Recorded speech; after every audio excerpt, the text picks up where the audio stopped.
I'm joined here today by Alex Hernandez, coming off a big win over Olivier Aubin-Mercier at UFC Calgary. Alex, how are you today?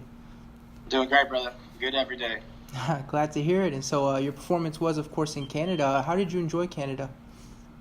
Dude, Canada was beautiful, man. I was telling everybody, I've been sleeping on Canada for too long in my life. I didn't know anything about it, and I went up there, and it was one of the most beautiful places I've ever been in my life. I went up to Banff and Jasper after. It was like an hour and a half outside of Calgary. It was gorgeous, dude. Everything was so, just the terrain was so welcoming and fun to explore. It was awesome. Did you stay a few extra days after the fight just so you could get to visit, or did you go home right after? Yeah, that's what I'm saying. So Calgary blew me away with just, the structure of the city itself was gorgeous. And then we went to Banff for about 5 days afterwards and just got strange in the wild for a little bit. Oh, yeah. I got real spiritually in tuned, and so did that. And then I actually went to Chicago for just the weekend and then came back. So we are back on the horse now. Yeah, of course. And, of course, you were in Calgary for the fight. First of all, how do you look back at your performance? I'm pleased in part with it. I had a dominant performance, and I manhandled a guy who generally handles his competition in the grappling realm.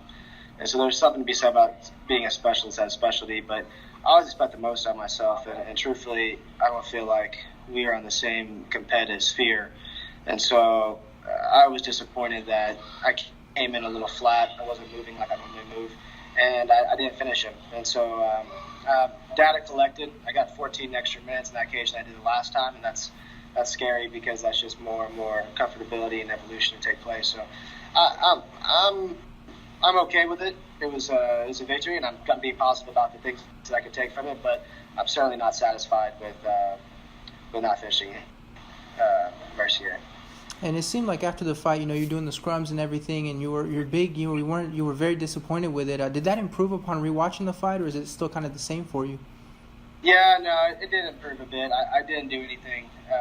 Right afterwards, I hugged all family and friends and everybody who made out, and I went straight back to the house to watch the fight. And I felt better after that. I reviewed it, and like I said, it was a lot of good analytics to collect and take back home, and so it was good. I felt better after reviewing it, and even more, I keep watching. I always watch my old moves, and I try to be the most aware person on the scene, and so I took the notes I need to take, and now I'm moving forward in a positive light on it. Again, I hold myself to the highest standard as any champion should, and that's what I expect to be. And so we are not on the same competitive field, and so for that, I gave him more credit than he deserved, but I learned a lot from it. And so your opponent, he did come in with kind of an interesting act, of course, the sunglasses, the fanny pack, the mustache, the Canadien Gangster. What did you make of all that? It's just a persona. That's one of the things I called him out. I was inside of his head. I let him know this is a persona you're putting on. I am real. I am reality about to crush you. And that persona won't save you, that comfort. It won't bring you any solace, any safety. And so I let him know that very plainly at the beginning. And it didn't disrupt me. I just know that from his take, he likes to have that friendliness between competitors, and he likes to have, again, that kind of comfort and assurance in his opponent that, things are going to be like a fun match. And I just didn't want to bring him that peace of mind at all. And what did you think of the fans' reaction to your fight? Obviously, you joined Twitter not long ago. What did you think of everyone's reaction? From what I hear, it's mostly positive. I don't know. I don't even put my ear in that shit, dude. That's why I might trick a little something on Twitter and then I just walk away. I don't dwell in media or opinions of people. I love and appreciate all the fans and anybody who supports me, but you'll get lost. You'll get lost in a world that's entrenched with negativity and really shouldn't affect you at all if you dwell too much in the comments of everybody, because I'm sure there's plenty of positive feedback, and I'm grateful for it, but I'm sure there's plenty of negative too, because you do one great feat and you'll have 10 haters afterwards. It's just the way the world works, and so I try to keep a positive mindset all the time, just think positive thoughts, continue to amplify myself mentally and physically. I don't reflect on any of the Twitter feeds ever. I never look at it. And so when you made your debut, obviously, at the very quick knockout win over Dariush, a ranked guy at the time, were you hoping for a bigger opponent following that win? Mercier had the number 15 by him. I don't know if he does now, but I know he did when the fight was announced. Yeah, when the fight was announced, he did, and so I was happy with it. I just wanted another ranked contender, and I thought,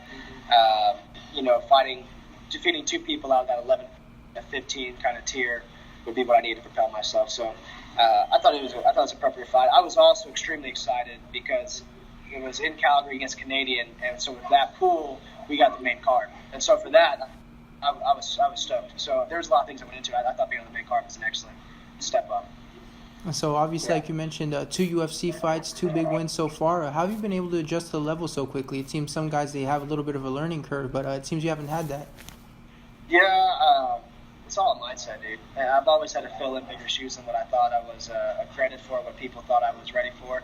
And it's just a sink or swim mentality. And I sure as shit I go to sink. So I've become an excellent swimmer in the years. And this is just another task, another objective that I get to accomplish. And so we learned a lot. Like I said, that last fight, a lot of fine-tuning to be done. And I'm meeting guys who have 10-plus fights in the UFC. This is only my second one. I'm learning a lot, and I'm developing quickly. It's terrifying to see back home and watch. So I'm excited, dude. I can't be more excited to get back in the cage again before the end of this year. And so you are number 13 ranked. I mean, one of the quickest guys to get ranked since coming in. How quickly do you think you can actually climb these rankings and get to the top? I'd like to be top 10 by the end of this year, and I'd like to be top 5 by the end of next year, and I'd like to be fighting for that strap in 2020. So I think I can do it pretty aggressively. Yeah, fast moving. And so obviously the fight just happened and everything. Are you coming off any injuries or anything like that? Say that again? Are you coming off any injuries and anything like that coming out of the fight? Oh, no, it's a completely clean getaway. No injuries at all. I feel great. I feel better than I did off the Dariush fight. I hurt my left hand in that knockout. So this fight I came out crystal clear. And so I'm back in the gym. And truthfully, I feel better than I felt in probably the entire year. This whole last camp, I was overcoming huge injuries the entire time. My foot was in a boot for the better half of the camp. I had this huge abdomen tear, so I didn't even have a torso. By the time the fight came around, it was like I was starting to finally feel like myself a little bit. And it was just like, thank God I have these ligaments, I have these appendages again. So it's strange to feel healthy. I haven't felt healthy in months just because of physical injuries. So it's the best I've felt in a while. That's why I'm fucking stoked about the fall. And do you have an idea when you'd like to return to the cage? November would be cool. November would be perfect. I know there's obviously a huge card in October, and I think that's going to fill up pretty quick. It seems like they've got a pretty full lineup for a lot of the year, and so I'm waiting to hear back on how some of these matches roll out so we can line something up for, again, hopefully November. All right, and just one more for you. Sometimes the most important question for the guys coming off win, but who do you want next? Man, I want to keep the crescendo. I want someone in that 6-10 bracket. Pettis came off a win. Ally Quinta, Gaethje, big. Just give me somebody with a number. Let me keep doing my thing and performing. I just want to keep the trajectory moving upward. That's it. So no regressions. Put me in the top. Anybody can get it. I'm not biased towards body, style. I just want figures. I want income, and I want a figure to be by that name. That's it. So whoever they got.